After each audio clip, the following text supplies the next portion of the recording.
Le Burkina ouvre une enquête sur les abus présumés de l'armée publiée le 13 novembre 2022 par Miadjo. Le gouvernement du Burkina Faso a annoncé samedi une enquête sur les allégations selon lesquelles l'armée aurait ouvert le feu sur des villages du nord au début de la semaine, tuant plusieurs civils. Les troupes ont tiré des obus sur 4 villages proches de leur camp militaire, selon un communiqué du Haut Commissariat des Nations Unies aux droits de l'homme, HCDH, adressé au gouvernement à Ouagadougou. Des informations ont également circulé sur les réseaux sociaux, affirmant que des dizaines de civils ont été tués dans ces incidents. Le HCDH a déclaré qu'il ne pouvait pas établir un bilan exact. Le 14e régiment interarmes basé à Djibo, dans le nord de l'État enclavé du Sahel, aurait été impliqué dans les incidents. Chaque fois que des allégations de violation des droits de l'homme sont portées contre nos forces de défense et de sécurité lors d'opérations antiterroristes, des enquêtes approfondies sont menées,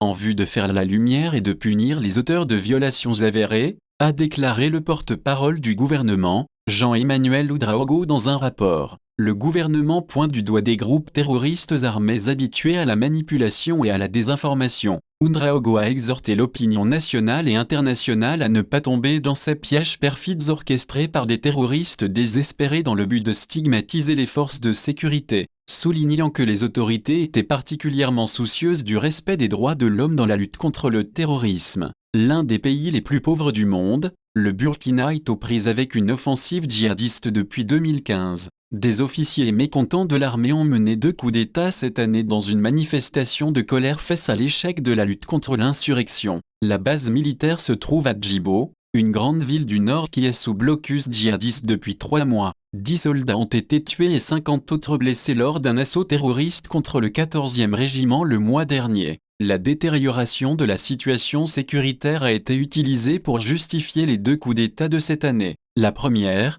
en janvier, a vu une junte militaire dirigée par le lieutenant-colonel Paul-Henri Sandaogo Damiba renverser le président élu Roch-Marc Christian Kaboré. La seconde en septembre a vu le capitaine Ibrahim Traoré arriver au pouvoir alors que lui et ses partisans évinçaient Damiba. Traoré a été nommé président de transition dans le but déclaré de s'emparer d'immenses pans de territoire détenus par des hordes de terroristes.